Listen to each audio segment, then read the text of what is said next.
봅니다. 다니엘 3장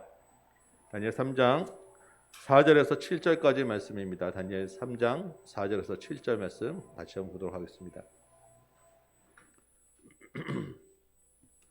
다니엘 3장 4절 말씀부터 제가 읽도록 하겠습니다. 선포하는 자가 크게 외쳐 이르되 백성들과 나라들과 각 언어로 말하는 자들아, 왕이 너희 무리에게 명하시나니 너희는 나팔과 피리와 수금과 삼현금과 양금과 생황과 및 모든 악기 소리를 들을 때 엎드려 느부갓네살 왕이 세운 금 신상에게 절하라. 누구든지 엎드려 절하지 아니하는 자는 즉시 맹렬히 타는 풀무불에 던져 넣으리라 하였더라. 모든 백성과 나라들과 각 언어를 말하는 자들이 나팔과 피리와 수금과 삼현금과 양금과 및 모든 악기 소리를 듣자 곧 느부갓네살 왕이 세운 금 신상에게 엎드려 절하니라. 아멘. 앉으시기 바랍니다. 오늘 이 말씀을 가지고 자리싸움이라고 하는 제목으로 여러분들과 같이 은혜를 나누고자 합니다. 오늘은 본문의 지난주와 같습니다. 다니엘 3장 말씀인데 다른 주제를 가지고 여러분과 좀 나누고자 해요. 지난주 설교 준비하면서 따로 한번 좀 말씀을 나눠야 되겠다라는 마음이 자꾸 들었습니다. 성령께서 하신 말씀이 있으신가 보다 하고 따로 좀 시간을 내서 준비하긴 했는데 쉽지는 않더라고요. 그래서 일주일 내내 정말 묵상하고 생각하고 준비하고 하다 보니까 정말 저를 포함해서 우리 모두에게 주시는 그런 해당하는 말씀이었다 생각이 듭니다. 오늘 성령께서 우리 각 사람에게 주시는 말씀을 잘 들으시기 바랍니다. 우선 지난주 말씀 기억하시죠? 우리 유튜브에 다음 교회에서 여러분 다시 한번 좀 들어보시고 자꾸 들으셔야 됩니다. 이게 한번 들어서는 잘 기억이 남지 않아요. 잘 들으시기 바라고, 또 아까 우리 어린 설교에서도 한번 다시 제 반복을 했기 때문에 기억하실 텐데 딱 그냥 한 가지입니다. 지난주 설교 제목이 사실 그 모든 말씀을 말해주고 있어요. 제목이 뭐였죠? 아까 여기 딱 나오더만 풀무불에 임마누엘. 그죠? 임마누엘이라는 것은 하나님이 우리와 함께 계시다라는 말씀입니다. 다니엘의 세 친구가 그리 아니하실지라도라고 하는 아주 정말 중요한 신앙 고백을 하고 결단을 했는데, 그런 결단보다 더 중요한 것은 비록 풀무불에서라도 주님이 우리와 함께 계시다라는 것입니다. 이걸 우리가 붙잡고 기억해야 되는 그런 메시지예요. 그런데 다니엘의 세 친구가 왜 풀무불에 들어가게 됐습니까? 바벨론 왕이 만든 금신상에게 절하지 않았기 때문이죠. 너무 쉬운 질문이었습니다. 그런데 이게 왜 문제가 됩니까? 이 세 친구가 왜 금신상에게 절하지 않았냐는 것이죠. 금신상에게 절하는 것이 우상숭배에 해당하기 때문이라고 우리가 알고 있는 거 아니겠습니까? 오늘 출애굽기 3장 말씀을 좀 찾아볼까요? 출애굽기 20장 3절 말씀 한번 좀 찾아보도록 합니다. 출애굽기 20장 3절이에요. 예, 3절부터 보시면 이렇게 되어 있습니다. 너는 나 외에는 다른 신들을 내게 두지 말라라고 하면서 새긴 우상을 만들지 말고 어떤 형상도 만들지 말고 그것들에게 절하지 말라라고 하였습니다. 여러분 잘 아시는 10계명의 첫 번째, 두 번째 해당되는 말씀이에요. 바벨론 왕이 만든 금신상에게 절하는 것은 이 두 계명을 정면으로 어기는 것입니다. 다니엘의 세 친구가 풀무불의 그런 위협 가운데서도 왕의 명령을 어길 수밖에 없었던 것이요. 여러분, 우상을 섬긴다고 하는 것은 10계명의 첫째, 둘째에 해당하는 아주 중요한 그런 죄입니다. 근데 이 우상 숭배라고 하는 것은 한마디로 좀 요약하면 결국 자리싸움이에요. 자리싸움. 창조주 왕이신 하나님의 자리에 다른 어떤 것, 심지어는 나 자신을 가져다 놓는 것입니다. 이 자리싸움이 모든 죄의 핵심이고 결국 자리싸움에서 모든 죄가 시작되는 거예요. 선악과 사건부터 해서 구약과 신약의 모든 역사가 다 이 자리 문제 때문에 일어난 얘기들이에요. 요즘 우리 성경 읽기 본문이 지난주 사사기 읽으셨죠? 사사기에 보면 성경은 그때 왕이 없으므로 사람들이 자기 소견에 옳은 대로 행하였다라고 합니다. 여러분 그때 근데 왕이 없었습니까? 왕이 없는 게 아니라 하나님 왕이 계셨어요. 그런데 왕의 자리에 앉지 못했던 거예요. 왕 대접을 받지 못했던 것입니다. 예레미야서를 오랫동안 봤죠? 멸망의 원인이 무엇이었습니까? 우상 숭배였어요. 여러분 말씀을 읽고 설교를 들으면서 나의 우상 숭배를 걱정해 보신 적 있으세요? 나의 우상 문제 때문에 마음 아파해 보신 적 있으십니까? 이스라엘이 포로로 끌려가는 걸 보면서 나는 포로로 끌려가지 않으니까 나는 문제 없다고 생각하실 수 있고, 근데 이미 사실은 내가 우상의 포로가 되었음에도 불구하고 그 이야기들을 우리가 남의 이야기로만 보지는 않았냐는 것입니다. 정리해보면 하나님이 가장 싫어하시는 것은 우상숭배예요. 근데 이 우상숭배는 보이는 형상뿐만 아니라 보이지 않는 모든 것을 다 포함해서 하나님의 자리를 대신하는 것이 바로 우상숭배라는 것입니다. 하나님 대신에 우리 주인의 자리에 우리 마음과 생각과 우리 삶을 지배하고 있는 다른 것을 놓는 거예요. 우리의 주인이 누구인지 한번 돌아보는 시간 되시기 바랍니다. 그런데 이 우상들의 어떤 것이 있느냐는 거죠. 우상의 종류가 뭐가 있냐는 거예요. 그리고 그 우상에는 어떤 성격과 증상이 나타나는 것이냐, 그리고 이 우상을 어떻게 대처해야 될 것이냐, 오늘 이것들 여러분과 한번 나눠보고자 합니다. 지난주에 말씀드렸죠. 익숙한 본문일수록 어떻게 보라고요? 낯설게. 잘 아는 이런 이야기일수록 새롭게 볼 필요가 있어요. 의외로 잘 지켜지지 않기 때문입니다. 남의 이야기로 듣고 그냥 개념적으로 듣게 되기 때문이에요. 오늘 말씀 가운데 정말 작은 부분 하나라도 우리 삶에 한번 비춰보는 시간 되길 바랍니다. 자, 먼저 우상에는 어떤 것들이 있습니까? 본문에 보니까 대표적으로 금신상이 우상이었어요. 금신상은 눈에 보이는 어떤 형상을 의미하는 거예요. 그런데 이런 하나님의 자리싸움 하는 것이 눈에 보이는 것들하고만 하겠습니까? 십계명에 어떤 형상에 절하지 말라고 하는 것이 보이는 형상만을 의미하지는 않지 않겠습니까? 보이지 않는 우상이 훨씬 더 많은 거예요. 우리 골로새서 한 말씀 한번 찾아볼까요? 골로새서 3장 5절 말씀입니다. 골로새서 3장 5절이에요.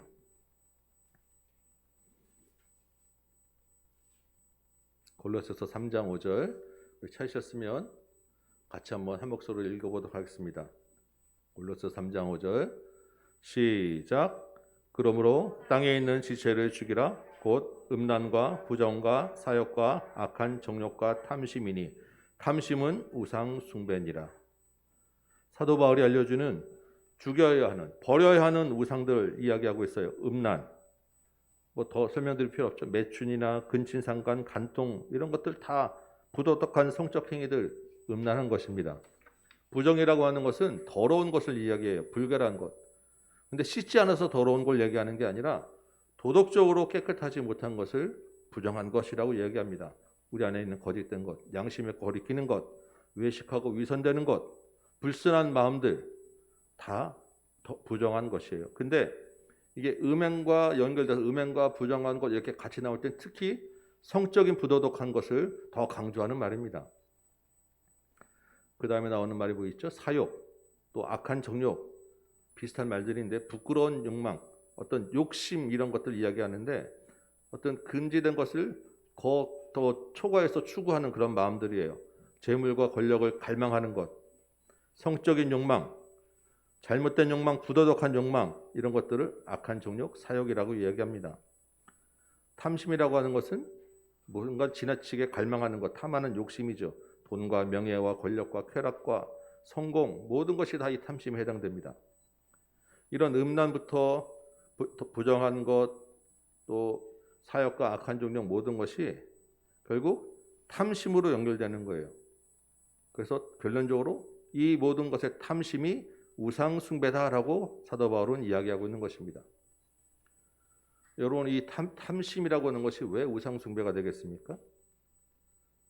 탐심이라고 하는 것은 우리의 절제력을 마비시키기 때문이에요. 우리 인간의 욕망이 끝이 없습니다. 만족할 수 없어요. 그래서 절제해야 되는데 이 절제력을 마비하고 더 갖고자, 더 채우려고 하니까 결국 그 대상을 숭배하고 쫓아다닐 수밖에 없게 되는 것입니다. 우리 탐욕의 대상을 하나님의 자리에 두게 되기 때문에 탐심이 우상숭배가 되는 거예요. 우리 안에 탐심이 있으면 탐심에 가려서 하나님을 볼 수 없게 합니다. 우리의 눈을 멀게 하는 거예요. 그래서 그 탐심은 우상숭배라고 이야기하고 있는 것입니다.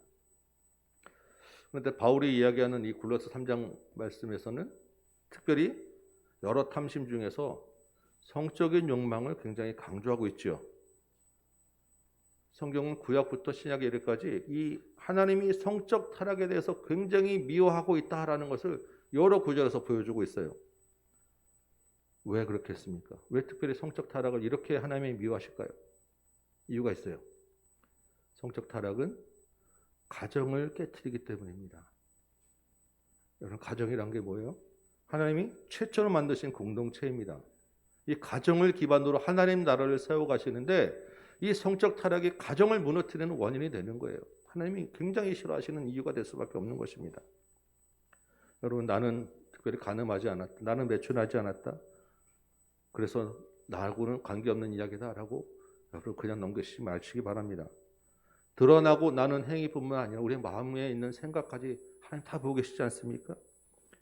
이 성적 유혹이라고 하는 것은 우리 주위에 너무나 많이 있고 너무나 강력하게 다가오는 것이기 때문에 언제든 누구든 무너질 수 있는 이야기인 거예요. 여러분, 여러분 손에 있는 핸드폰 하나 가지고도 언제든지 성적 유혹에 넘어갈 수 있는 건 아니겠습니까? 나는 아니야라가 아니라 나는 아니야. 아니요. 나도 그럴 수 있다라고 여러분 겸손하셔야 돼요. 바울이 이렇게 탐심을 중심으로 탐심이 우상숭배다라고 했는데 사실 요즘 세상이 그렇게 간단하지가 않아요.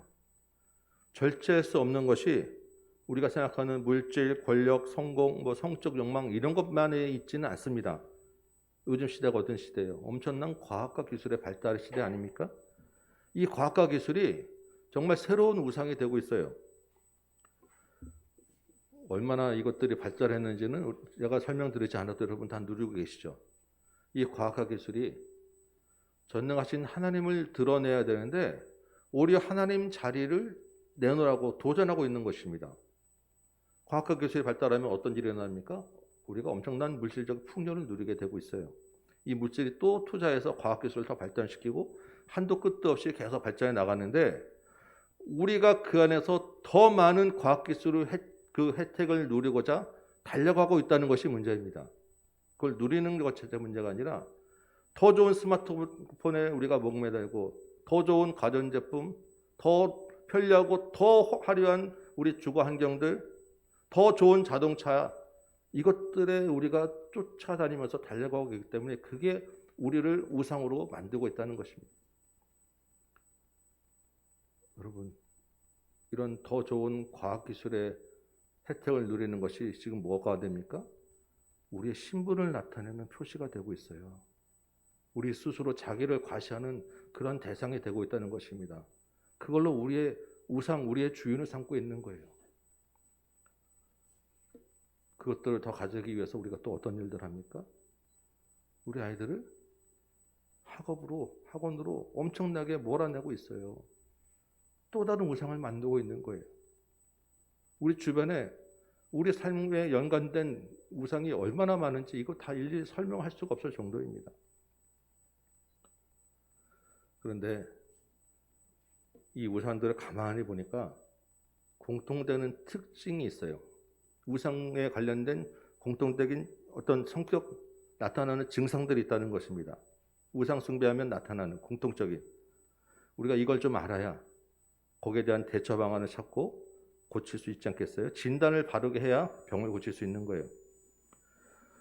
오늘 본문의 다니엘의 세 친구 이야기를 보면서 생각해 보면 크게 세 가지 성격이 있습니다. 이 우상 숭배에는 물론 이것 모든 우상 숭배가 이 세 가지에 다 해당되진 않아요. 그렇지만 대부분 이 한 가지, 두 가지, 세 가지 안에 다 들어 있어요. 첫 번째 이 우상 숭배에 나타나는 증상은 집단적 성적을 띈다는 것입니다. 집단적으로. 여러분 오늘 본문에 보면 다니엘의 세 친구에게만 절하라고 하는 게 아닙니다. 그렇죠? 평지에 주변 사방에서 다 볼 수 있는 높은 신상을 세워놓고 그곳에 있는 모든 사람에게 절하라고 하는 거예요. 세 친구만 빼고 그곳에 있는 모든 사람이 다 절했습니다. 거의 대부분의 우리에게 있는 우상은 이렇게 집단적으로 다가옵니다. 집단적으로 섬기게 하기 때문에 우리가 피하기 어려운 거예요. 여러분 돈 좋아하지 않는 사람이 누가 있습니까? 문화라고 하는 것이 혼자만 누린다고 문화가 됩니까? 다 같이 집단적으로 같이 움직이는 거예요. 인본주의, 뉴에이지, 물질 만능주의, 무슨 주의, 사조, 풍조 다 여러 사람이 함께 누리고 함께 이야기하기 때문에 문제가 되는 것입니다. 그런데 이 집단적인 우상 숭배를 맞닥뜨리게 되면 두 가지 반응이 나타나요. 우리가 이 집단적인 우상 숭배에 대해서 조심해야 되는 두 가지 이유가 있어요. 첫 번째 하나는 아무 생각 없이 그 집단적 우상 숭배를 따르게 된다는 것입니다. 말 그대로 대다수가 그냥 별 생각 없이 다 그냥 따라가요. 아무 거리낌도 없습니다. 우상에게 절하는 것에 대해 별 문제가 되지 않는 거예요. 여기 절하는 모든 대부분의 사람들이 그랬을 거예요. 여러 사람이 같이 하는 거에 같이 따라가기 때문에 문제될 것도 없고 삶이 불편하지도 않아요. 그냥 금신상에게도 절하고 자기가 섬기는 신에게도 절하고 그냥 그러고 아무 문제 없이 사는 겁니다. 여러분 이 시대에 있는 음란한 문화들 볼 때 너도 나도 여러 사람이 다 그냥 보면서 즐기고 바람피고 하잖아요. 그냥 나도 그 중에 하나로 그냥 조금 그럴 수도 있지 하고 그냥 문화로 그냥 넘겨가는 거예요. 집단으로 섬기기 때문에 우상인지 모르고 나도 모르게 섬기는 우상이 우리 가운데 너무나 많다는 것입니다. 여러분 일단 뭔가 유행하는 풍조다 하면 일단 의심해 봐야 돼요. 일단 한번 점검해 보고 따라가셔야 됩니다. 많은 사람이 하는 것이다. 일단 의심해 봐야 되는 거예요. 또 하나 이 집단적 우상을 따르는 이유, 집단적 우상의 그 증상의 이유는 거기에는 소외감에 대한 압박과 두려움이 있다는 것입니다.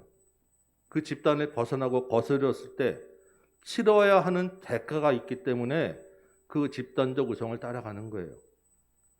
다니엘의 세 친구가 당장 금신상에게 절하지 않으면 어떤 일이 일어납니까?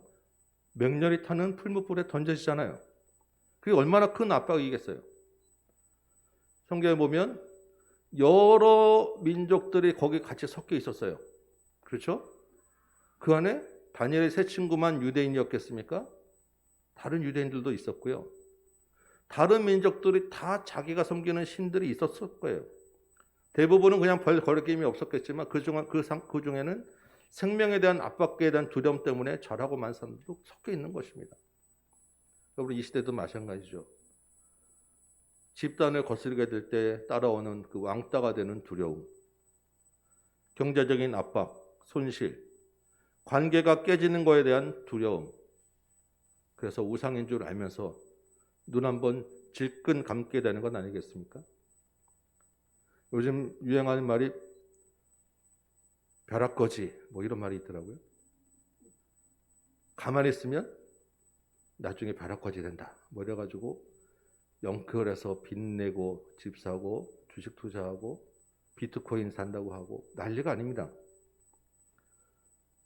여러분 하나님이 물질의 주인이고 물질의 공급자라고 하는 믿음이 없는 거예요.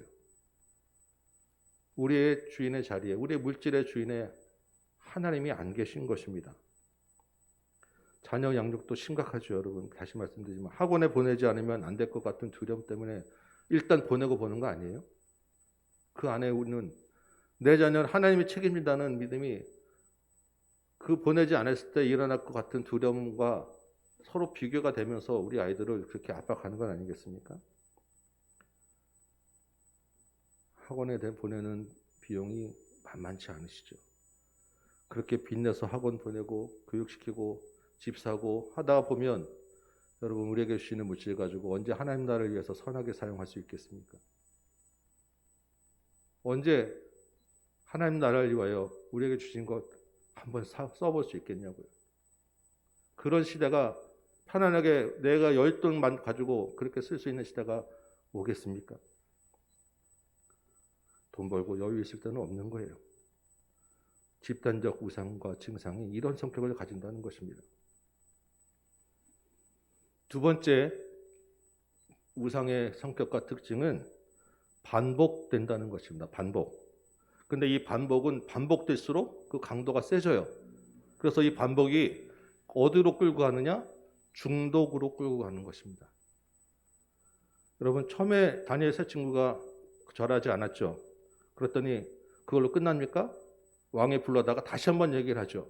이번에는 좀 더 센 풀무불 준비해 놓고 왕과의 관계가 있으니까 대면하고서도 차마 거절하지 못하게 이번 한번 절해라. 그러면 내가 너를 용서해 줄 거야.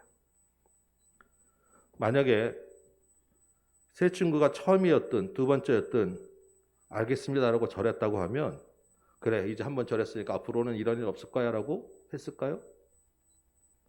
아마 그렇지 않았을 거예요. 여러분, 거짓말 한 번 했다고 한 번 안 했다고 다시 거짓말 안 하게 되는 거 아니고요. 음란한 문화에 한 번 내가 접하지 않았다고 그 음란한 문화에 내가 다시 또 접하지 않게 되는 건 아닙니다. 반복해서 계속 쫓아오고요. 특별히 거기에서 우리가 약한 고리라고 보여지는 것은 집중적으로 그것을 파고드는 것이 우상숭배입니다. 한두 번 거절하다가도 한 번 발을 들여놓게 되면 그 다음엔 점점 더 많은 빈도수가 쫓아오게 되고 더 많은 강도로 우리를 유혹하고 공격하는 게 우상숭배예요. 그래서 결국에는 중독으로 끌고 가는 것입니다. 여러분, 중독이라고 하는 말의 사전적 정의는 어떤 그것 없이는 생활이나 활동을 하지 못하는 상태를 중독이라고 이야기를 해요. 한마디로 우리의 절제 능력을 상실하는 게 중독입니다. 중독하면 우선 떠오르는 게 뭐죠? 마약, 알코올, 이런 거죠. 그런데 그런 것만 중독이 아닙니다. 훨씬 더 많은 중독이 있어요. 심지어는 일 중독자도 있죠. 커피도 중독, 카페인도 중독, 인터넷 중독, TV 중독, 게임 중독, 미디어, 성, 음란물, 스마트폰, 심지어 요즘 운동도 중독이죠.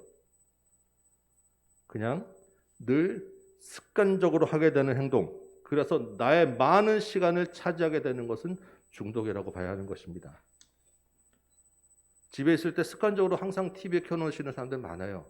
그냥 아침에 일어나서 집에서 잘 때 때까지 별로 보지도 않으면서 항상 TV에 켜놓고 있어요. 켜놓지 않으면 생활이 안 돼요. 중독이에요. 틈만 나면 우리 아이들 보면 밥 먹으면서도 핸드폰 이렇게 보고 있습니다. 중독입니다. 필요 이상으로 쇼핑하고 주문하고 구매하는 것, 이것도 중독이에요. 목회자들은요, 책 사놓고 무조건 쌓아놓는 거, 그런 중독증들이 있어요. 많은 사람 목회자들이. 마음이 좀 책 사놓으면 마음이 읽지도 않으면서 마음이 편해요. 그런데 여러분, 성경 읽기 중독이란 말은 들어본 적이 없어요. 하나님 생각하는 중독이란 것 들어본 적이 없어요. 틈만 나면 기도하는 중독 들어본 적이 없습니다. 우리의 일상을 하나님 대신에 지배하는 것은 중독인 거예요. 탐심이 우상숭배라고 하면 이 탐심의 반대는 절제입니다. 여러분의 먹는 것, 여러분의 보는 것, 듣는 것, 사는 것에 있어서 절제하고 계십니까? 여러분의 생각과 삶의 규모에 있어서 절제하면서 자기 자신을 다스리고 계시냐고요. 여러분, 이 중독자의 정말 공통적인 특징이 뭔지 아세요? 나는 중독이 아니라고 이야기하는 거예요. 대부분 자기 자신이 중독자인지 몰라요. 그래서 당신이 이런 것에 중독인 것 같습니다 이야기하면 화내요. 내가 무슨 중독이냐고. 그러면서 나름 합리적인 이유와 핑계를 댑니다. 나는 이거 그냥 한두 번 하고 마는 거지. 내가 무슨 중독이야. 내가 잠깐 쉬는 거고, 이 정도 하면서 내가 좀 스트레스 푸는데 뭐라 그래. 여러분, 중독자가 하는 공통된 얘기들이에요. 사업상 필요해서 이 정도는 내가 뭔가 그래도 좀 해야 돼. 다 이유가 있습니다. 여러분, 기억하셔야 돼요. 사단이 공격하는 우상숭배는 반드시 반복되고 그것을 중독으로 끌고 갑니다. 우리의 습관이 하나님과 우상 중에 누구를 더 가깝게 하느냐, 이거 봐야 되는 거예요. 세 번째로 이 우상이 갖고 있는 성격은 이중성입니다. 이중성. 여러분, 바벨론 신상에게 바벨론은 이 금신상에게 절하라고 했지만 다른 민족들이 섬기는 신에 대해서 금하지 않았어요. 이해되십니까? 그냥 금신상에 절하기만 하면 되는 거고 자기가 믿는 신은 그대로 또 믿도록 놔뒀다는 거예요. 어떻게 보면 굉장히 합리적이고 독단적이지도 않아요. 그래서 쉽게 거절하기도 어렵습니다. 이게 우상인지 아닌지 잘 구분도 안 가서 그냥 적당히 타협하면 서로 좋게 살기 딱 좋게 돼 있어요. 여러분, 교회가 듣는 대표적인 욕이 무슨 이야기입니까? 오직 예수만 믿어서 구원받을 수 있다라고 하는 것 때문에 교회는 왜 이렇게 배타적이고 왜 이렇게 독단적이고 편협하냐라는 이야기를 얼마나 많이 듣습니까? 그래서 나온 게 뭐예요? 다른 종교에도 구원이 있다. 그래서 WCC 운동, 종교다원주의 이런 것들을 하는 거 아니겠어요? 다 인기가 있는 것입니다. 예수님과 다른 신을 같은 자리에 올려놓는 거예요. 세상적으로는 너무나도 그냥 좋은 얘기 아니겠습니까? 대표적인 성공주의라고 하는 고지론이라고 하는 이야기가 있어요. 여러분, 고지론이라고 제가 전에 한번 말씀드렸었는데 기억하시는지 모르겠습니다. 고지론이라고 하는 게 뭐냐면 이왕이면 믿는 사람이 높은 자리에 가서 선한 영향력을 많이 끼치는 게 좋은 것 아니겠느냐라고 이야기하는 거예요. 여러분, 좋은 이야기 같죠? 선한 영향력을 많이 끼치는 믿는 사람이 성공하면 그게 하나님께 복이고 하나님도 그것을 기뻐하신다. 하나님께 영광이다.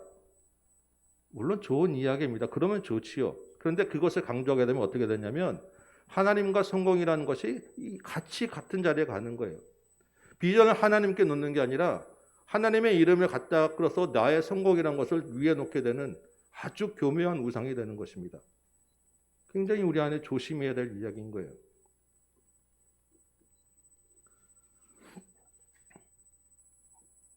요즘 우리 다니엘서 보니까 서울대를 수석 졸업하신 분이 다니엘 학습법이라고 이야기하는데 도대체 무슨 공부인지 모르겠지만 어쨌든 그걸 통해서 우리 아들도 서울대를 보내겠다라고 하는 것이 고지론 아니겠어요? 우리 아이들 서울대 보내기 위해서 다니엘서 보는 거 아니잖아요. 최근에 우리 한국교회에 일어나고 있는 이 이중성에 대한 우성이 제가 보기에는 신앙의 편리성이 있는 것 같습니다. 신앙의 편리성. 무슨 얘기냐? 우리 가운데 이제 이런 코로나가 오래되다 보니까 꼭 현장에 나와서 예배 드려야 되는가? 그냥 이렇게 번갈아 가면서 또는 그냥 비대면으로 또는 아무 데서나 예배 드리면 되지. 11조나 선교나 구제를 매번 규칙적으로 해야 되는가? 꼭 성경을 정기적으로 읽어야 되고 금요기도나 월석기도에 꼭 나와야 되나? 어떻게 보면 합리적인 이야기일 수 있고 우리에게 여러 가지 편리성을 제공해 줄지 모르겠지만 하나님과는 점점 멀어지게 하는 이중적인 성격을 갖고 있다는 거 여러분 기억하셔야 돼요. 우리의 자녀들이 점점 더 이러한 신앙의 편리성에 노출되고 있다는 것 여러분 생각해 보셔야 됩니다. 코로나가 종식되면 그래서 저도 고민이 많아요. 계속해서 이렇게 우리가 줌으로 예배할 것인가? 한동안은 좀 중지해야 되지 않을까라는 생각을 하고 있어요.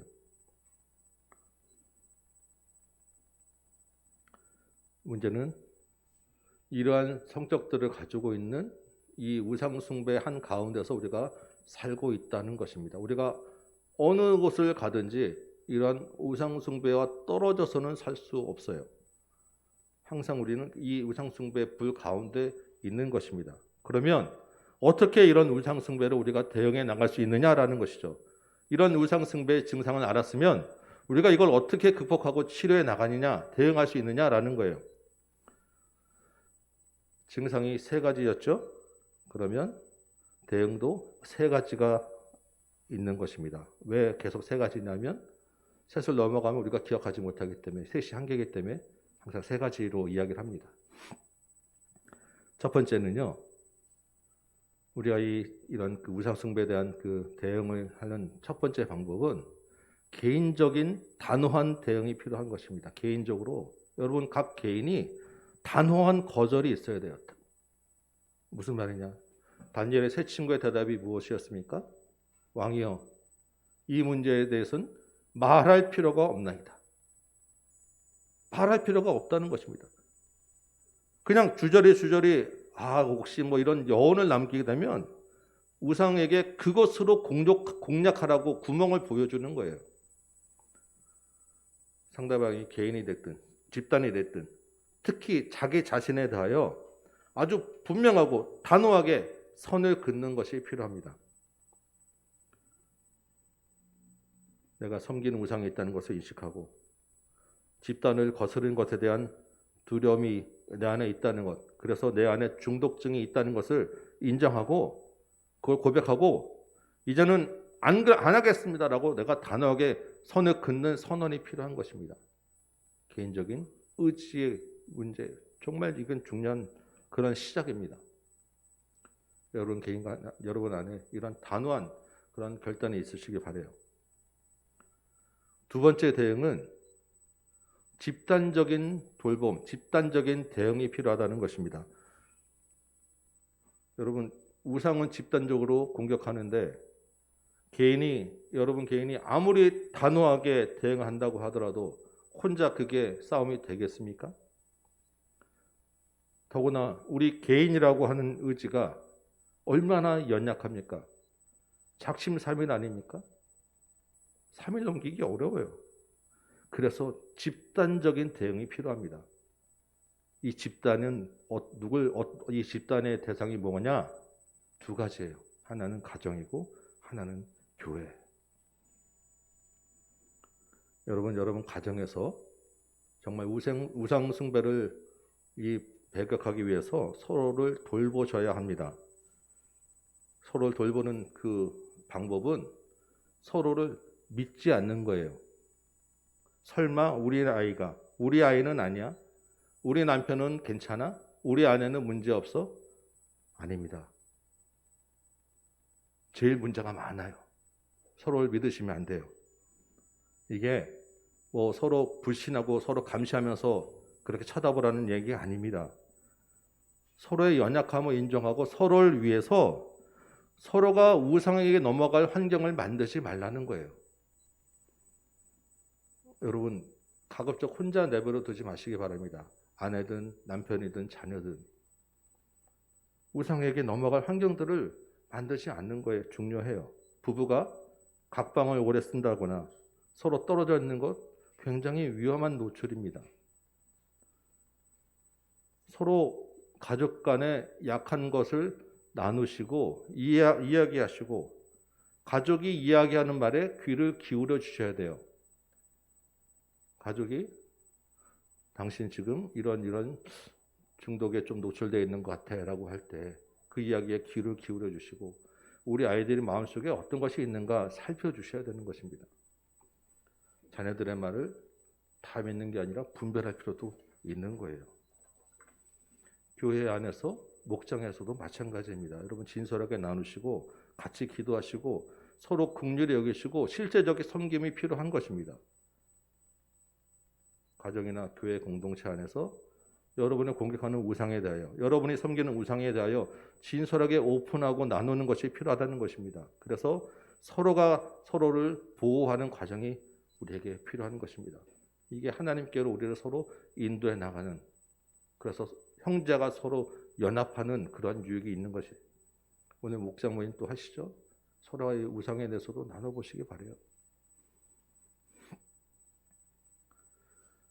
우상 숭배에 대한 세 번째, 그리고 가장 강력한 결정적인 대응 방안은 예수 그리스도입니다. 여러분 개인이나 집단이나 결국은 다 부족한 인간입니다. 한계가 있는 거예요. 인간의 힘만으로는 우상을 이길 수가 없어요. 우상 숭배는 결국 우상의 종으로 결박되는 건 아닙니까? 중독이라는 것이 그 대상의 노예가 되는 거예요. 세 친구가 정말 위대한 신앙 고백을 했죠. 혼자가 아니라 셋이 같이 모여서 대응을 하였습니다. 그렇지만 어떻게 돼요? 결국에 풀무불에 결박되고 풀무불에 던져지잖아요. 이 결박을 끊어준 게 누굽니까? 네 번째 사람, 신들의 아들 같은 예수 그리스도가 결박을 풀어줄 수 있는 거예요. 오직 예수밖에 우리의 결박을 풀어줄 리가 없다는 것입니다. 아무리 내가 마음을 굳게 정하고 우리 공동체와 함께 이것을 대응하더라도 예수님께 나가지 않으면 결국 이 우상 문제를 넘어갈 수 없어요. 여러분 기도하시면서 나의 필요한 것만 구하지 마시고 정말 나의 깊은 곳에 있는 이 우상 숭배의 문제에 대하여 주님께 한번 고백해 보실 필요가 있는 것입니다. 나만 아는 나만의 교만, 나만 아는 나만의 자랑, 성공에 대한 욕심, 물질에 대한 탐심, 절제되지 않는 그 습관들, 음란한 생각, 거짓말, 두려움, 주님이 끊어주시지 않으면 안 되는 것입니다. 그런데 여러분, 주님께 가지고 나가서 결박을 푸는 가장 강력한 시간이 언제인지 아세요? 바로 이 예배 시간이에요. 지금 이 예배가 그래서 정말로 중요한 것입니다. 여러분 각 개인이 모여서 하나님의 말씀 드리면서 개인적으로 그 말씀을 결단하고 개인적으로 깨달음을 주시죠. 공동체가 함께 모여서 서로 나누면서 기도하고 찬송합니다. 이 가운데서 삼위일체 하나님이 여러분과 함께 하시는 것을 경험하고 하나님의 도우심을 구하며 하나님과 만나는 것이 이루어지는 것이 바로 이 예배 시간이라는 거예요. 그래서 이 예배 시간은 정말 여러분 소중하게 생각하셔야 됩니다. 그리고 집중하셔야 되고요.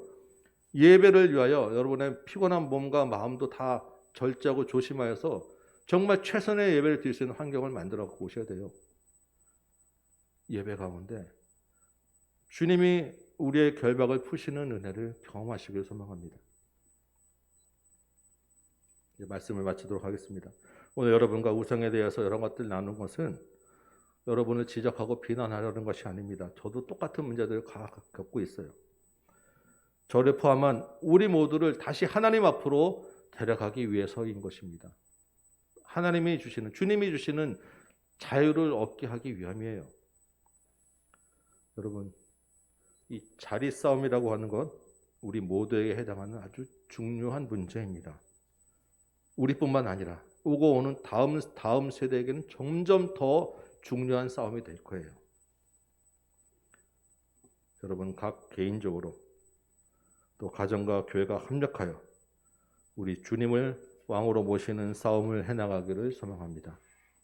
우리 힘으로가 아니라 우리 안에 계신 예수의 힘을 의지하여 우상과 싸워내는 저와 여러분 되시기를 주님의 이름으로 축원합니다.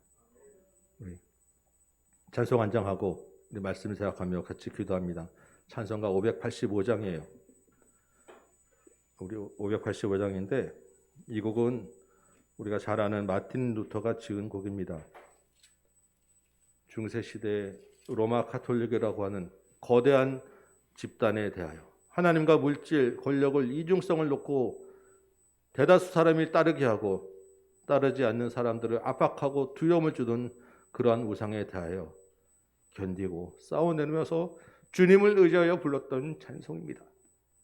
우리가 한번 이 찬송하면서 주께서 우리를 도우시기를 한번 구하며 같이 기도하도록 하겠습니다. 찬송할게요.